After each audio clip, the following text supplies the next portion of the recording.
Seigneur. Nous sommes là pour venir contempler ta gloire et dire que tu es merveilleux, et dire que tu es puissant, il n'y a pas d'autre que tu crois. Tu es celui qui nous a donné le souffle de vie, c'est celui qui nous a donné la force, qui nous a donné la liberté de mouvement, Seigneur.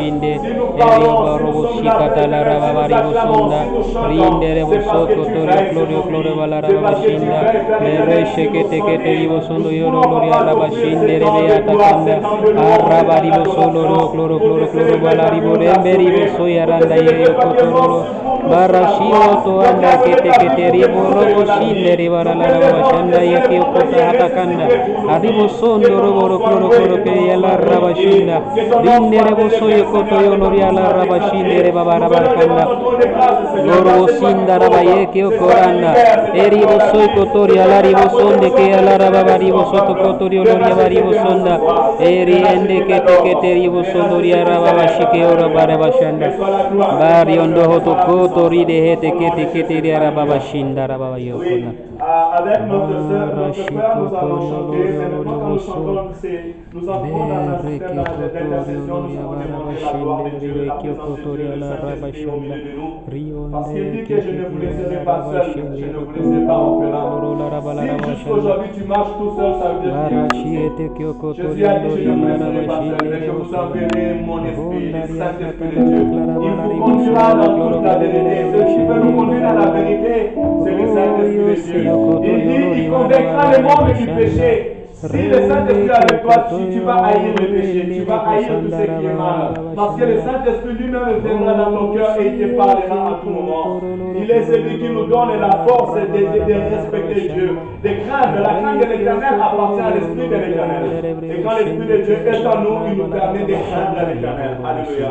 Il nous révélera les choses cachées. Il est une puissance. Il dit, vous recevrez une puissance venant d'en haut et vous serez éternels. Et Dieu va être transformé par la puissance du Saint-Esprit.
Vous pouvez prendre place. Merci de ce temps que vous étiez debout devant le Seigneur.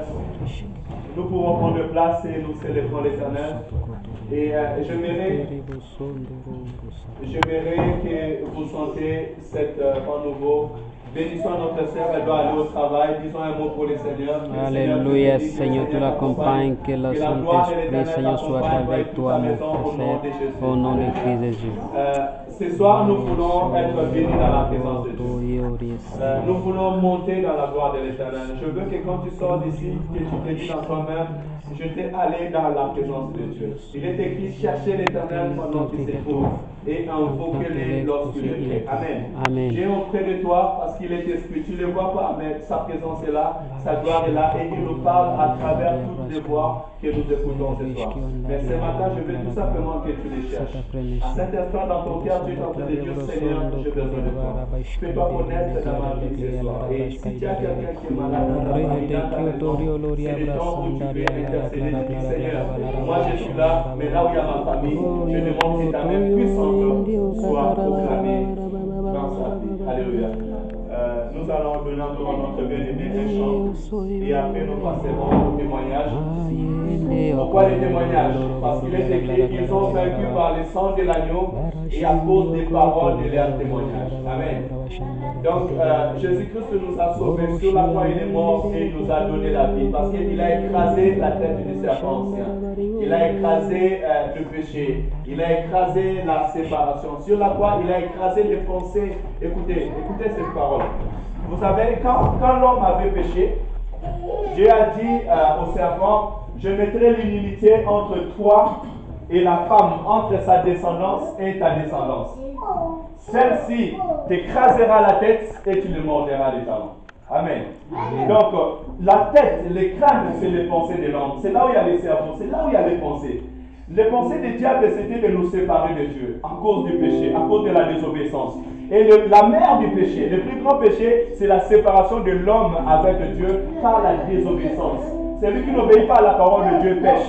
Et la désobéissance, c'est la mère de tous les péchés. À cause de la désobéissance, la mort est entrée. Tout ce qu'on peut dire aujourd'hui, elle est entrée dans ce monde. Amen. Alors, Dieu avait déjà fait un projet. Il a dit, je mettrai l'inimité entre ta descendance et sa descendance.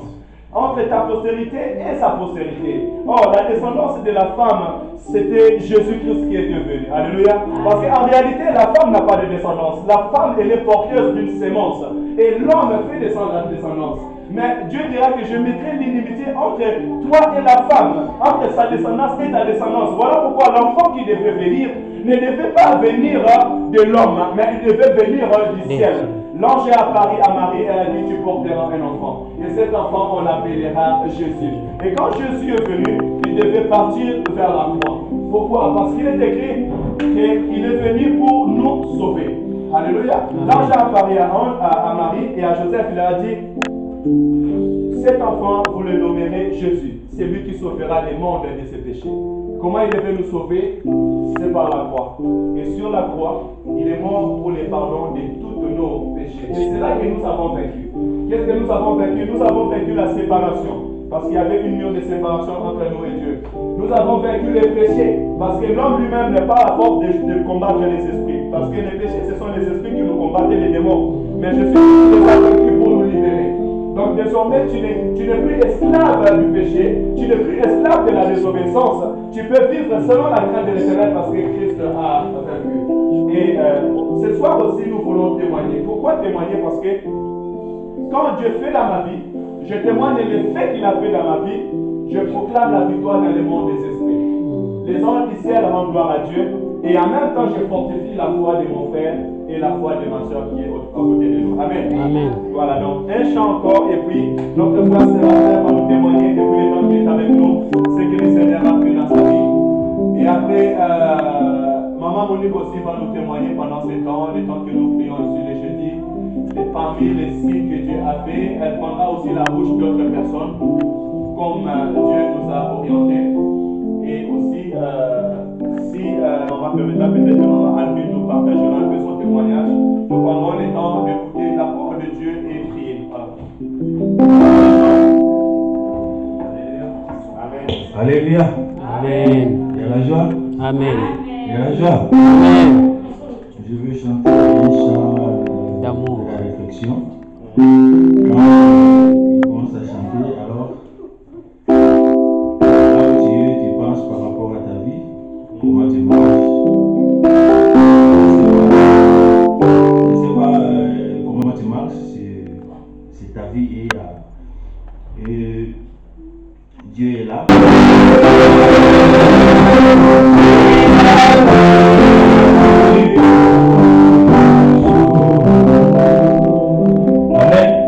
Alléluia. Oh, ces chants m'ont beaucoup interpellé. Vous savez, Christ allait sur la croix. Les gens pensaient qu'il partait pour mourir. Or, c'était un point de rendez-vous pour un homme. Amen. Alléluia. Amen. Il partait pour mourir. Or, Dieu avait fait un dernier rendez-vous pour l'homme. C'était l'histoire de brigand. Le monde l'avait condamné et il devait mourir. Il n'avait plus de solution pour lui. Il avait porté sa croix, signe de ses péchés, signe de ses problèmes, signe de sa condamnation. Et là, il va se retrouver à côté de 3 personnes. Mais la grâce qu'il avait reçue, c'est que parmi ces 3 personnes, il y avait une personne qu'on ne pouvait jamais imaginer sa grandeur. Il y avait une personne qu'on ne pouvait jamais imaginer sa puissance. Cet homme-là était capable de sauver la vie d'un homme. Et lorsqu'ils étaient condamnés, cloués sur la croix, quelqu'un qui était à côté de lui, comme aussi quelqu'un qui est à côté de toi, et qui disait, mais toi là, qui est au milieu, on t'appelle Jésus. Si tu es réellement le Fils de Dieu, sauve-toi quand même. Si tu es réellement le Fils de Dieu, descends de la croix. Mais celui qui était à côté, comme aussi celui qui est à ta gauche, c'est qui est à ta gauche? Qui est à ta gauche? Regarde celui qui est à ta gauche. Regarde celui qui est à ta gauche. Regarde celui qui est à ta gauche. Nous parlons, la parole que nous parlons, son esprit et vie.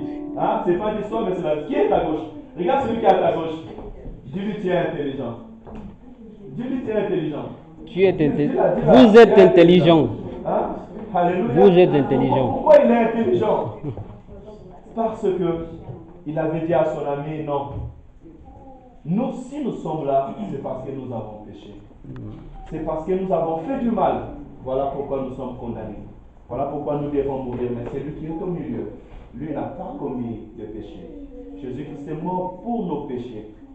Amen. Il s'est fait pécher pour nous parce que lui n'a jamais commis de péché. Il était un homme comme nous, mais il n'a pas cédé à la tentation. Jusqu'à la mort, il a accepté de se donner comme un sacrifice vivant. Pourquoi? Pour pardonner tous tes péchés. Aujourd'hui, je ne suis pas venu te dire, tiens, regarde tes péchés, ils sont rouges, regarde comment, il y a les dessins, il y a quoi. Ça, c'est l'œuvre du diable. Le diable, il te montre tes péchés comme les tableaux que tu es en train de voir. Il te dit, toi, tu as fait ça, tu peux pas être pardonné. Non, non, non. Jésus-Christ est venu pour pardonner nos péchés. Alléluia. Amen. Il est mort et sa mort a un grand prix. Un saint ne pouvait pas mourir.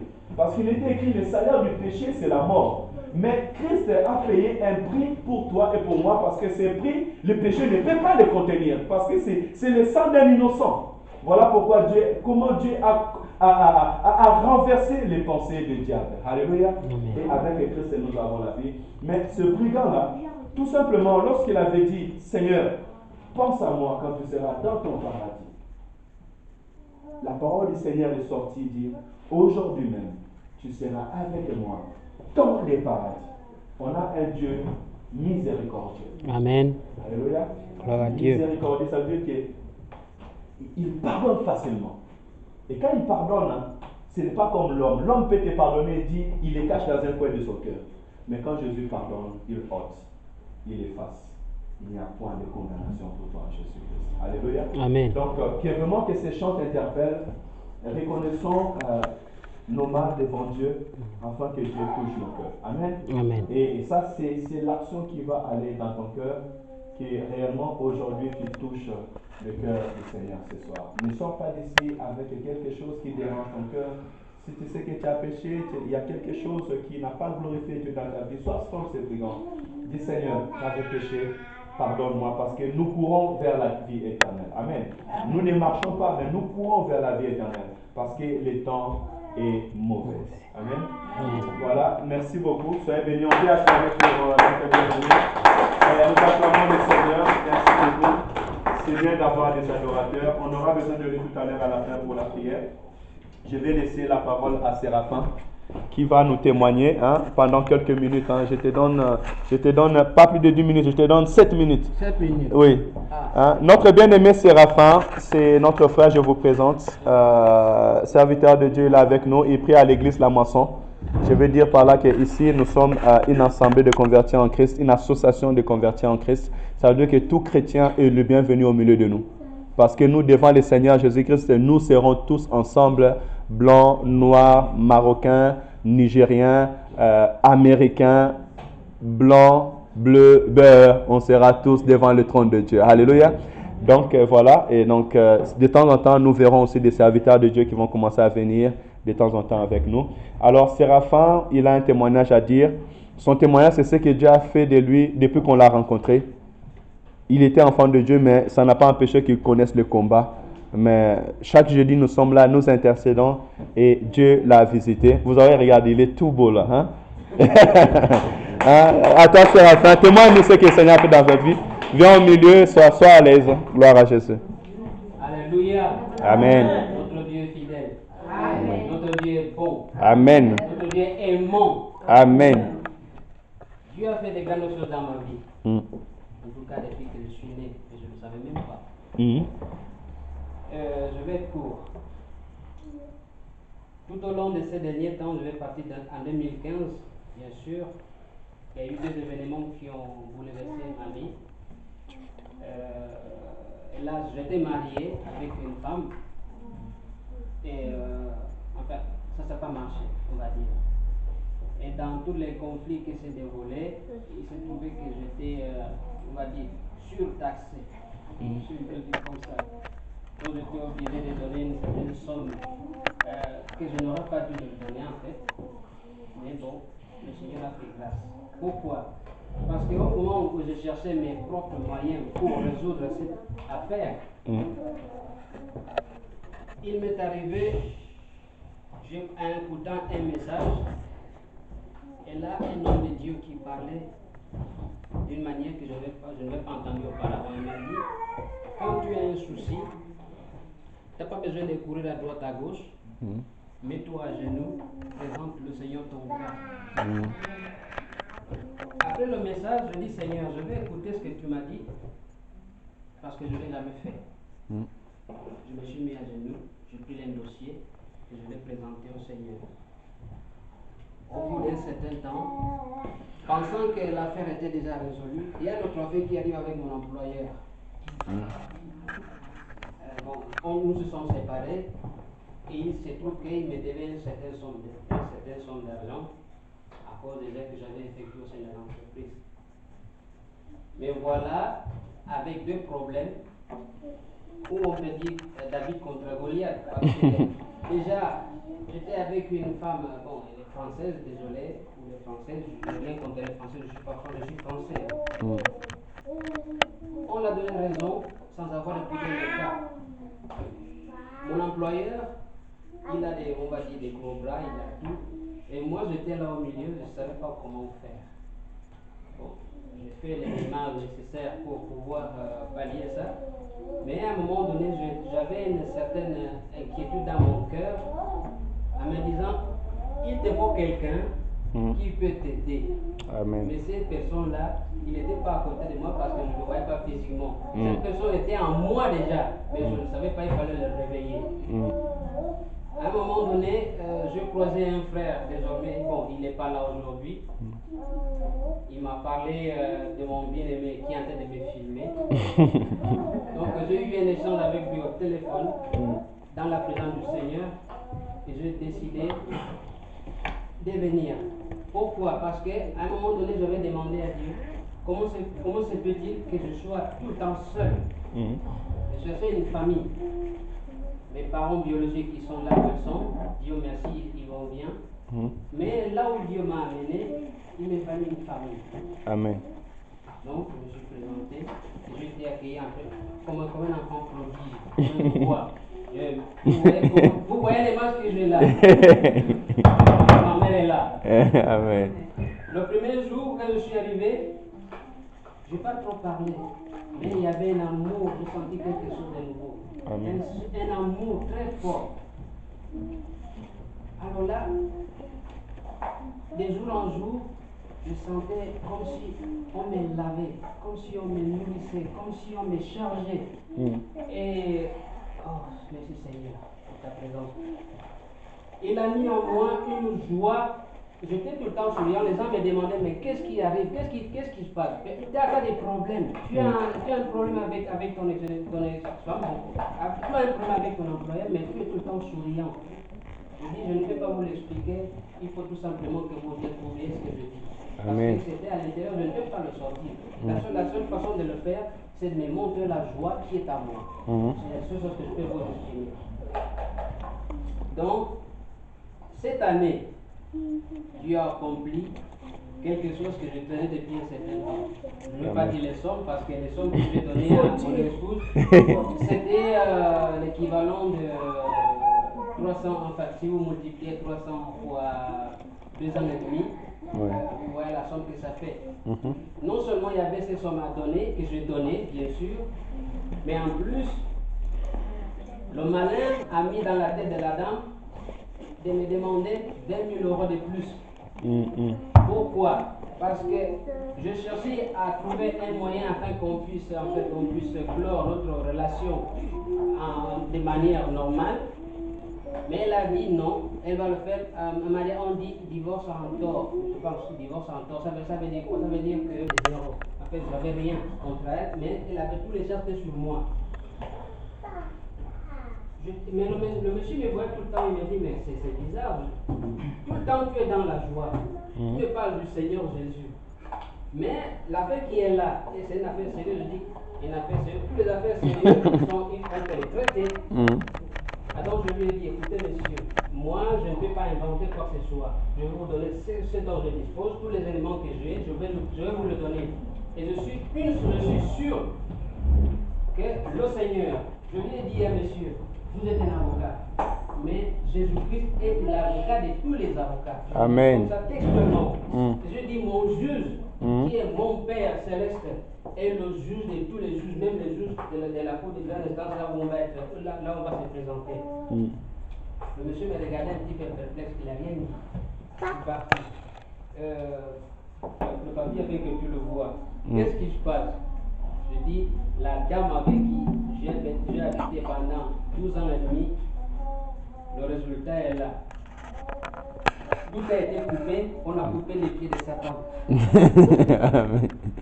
Je n'ai plus à donner les 300 € que je donnais depuis 12 ans et demi. Et puis, les 20 000 €, il a été destitué de tout ça. Enfin, on l'a dit, on a traité un petit peu des enfants. C'est un mot, ils l'ont traité parce que mon avocat a dit que le juge, il a traité un petit peu qu'en fait, il ne réfléchit pas correctement. Ces deux épreuves-là, dans cette année, je dis que Dieu m'a béni. Pourquoi? Parce qu'au début de l'année, je me dis, Seigneur, je vais voir tes œuvres dans ma vie. Je vais voir ta main sur ma vie. Amen. Je ne sais pas où tourner, mais si tu ne viens pas, je ne sais pas comment faire. Je vais toujours galérer comme je l'ai toujours fait. Mais cette année, je vais voir. Et depuis avril, mai, quand je rencontrais ces familles, Dieu a changé, je peux dire radicalement. Il a caché les secrets. Il faut qu'il vous dise comment il était arrivé. Pour vraiment eu la solution. Tu vas Il est obéissant. Toujours à côté. Tu les trouves toujours au magasin. Si déjà les 3 jours le fait, les 6 jours le fait, moi je l'encourage. Dieu fera. En tout cas, mois de juin, il a commencé à dire, vraiment maman, je n'ai pas encore vu la solution. Moi je dis 7 mois comme t'as promis, ton problème c'est pas. Ça doit donc être résolu. Et puis il a lu tous les documents. Il a lu la victoire que Jésus il est vivant. Alléluia. Notre Dieu est vivant. Si tu viens ici avec ton problème, tout d'abord, cherchez le royaume du ciel et la justice de Dieu. Ça veut dire quoi? Chercher Dieu, écouter Dieu et obéir à la parole de Dieu. Commencez à laisser tous tes fardeaux au pied de Jésus et tu verras la grandeur de Dieu. Maman, on continue à témoigner parce que la prédication c'est tout à l'heure. Non, tu vas témoigner aussi pour notre sœur Francine. Oui. Ok. Oui, ça marche. Amen. Moi, je dois témoigner des choses que Dieu il a fait quand je suis venu ici. Je ne peux pas témoigner ma vie, comment Dieu m'a fait. Moi, je dis tout souvent que j'étais mourant, Dieu m'a ressuscité. C'est ça que je te dis à Dieu. Je ne vais pas te servir toute ma vie. Je ne savais pas, je payais 7 garçons aujourd'hui, les serviteurs de Dieu, les grâces. En tout cas, l'histoire est là. Quand je suis venu ici en France, j'ai oublié de vous amener les papiers pour connaître que notre Dieu est puissant. Il est le médecin par excellence. Il est notre avocat, comme le frère l'a dit. Il est tout. Ma condition, entrer dans son chemin, il est le chemin, la vie et la vérité. Amen. D'obéir tout le temps, à genoux, tout le temps. Même, il n'y a aucun problème qui est difficile devant nous. Comme donc, disciple de Jésus, lui qui l'a témoigné, rien n'est impossible à lui. Quand je suis venu, j'étais malade, je suis arrivé et directement j'avais des problèmes. J'ai cherché pour aller chercher, donc me soigner. J'arrive à l'hôpital, non, j'ai tous les documents, je dois. Quand on m'a fait l'analyse, on m'a attrapé avec hépatite C. Comment tu as attrapé ça? Il y a un docteur à l'hôpital Nord m'a dit, donc ils étaient en deuil, il dit, mon cas c'est difficile. Et puis, je n'ai pas même dit à mes enfants, je ne vais pas les blesser, puisque c'était Dieu. Il m'a dit que l'hépatite C, ça se ne guérit pas. Il faut attendre, donc vraiment se préparer, ça te mange doucement, jusqu'à ce que tu m'as guéri avec beaucoup de maladies. Donc, incroyable. Après, aujourd'hui, je viens donc venir dresser avec mes enfants. Je viens encore dans cette situation avec les kisses encore.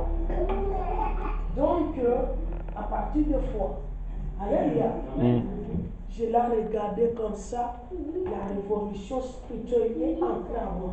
Je le dis au docteur qui m'a dit qu'il va mourir, je l'ai dit, je ne mourrai pas.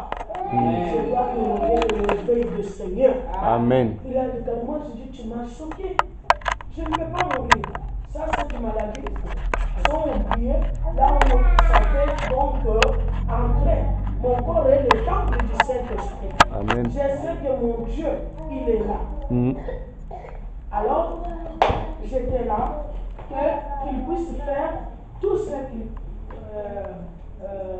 peut faire, les analyses. C'était en 2011.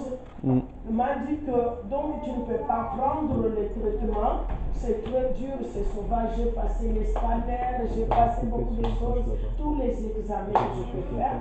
Alors on m'a dit que tu dois débuter les médicaments à partir de 2012. Moi, les janvier. Moi, je dis d'accord. Mais j'aime bien obéir à vos médicaments, mais moi j'ai un Dieu qui fera des miracles et vous témoignerez mon Dieu.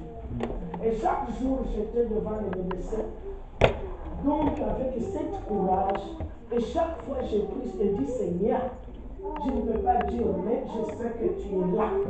Les médecins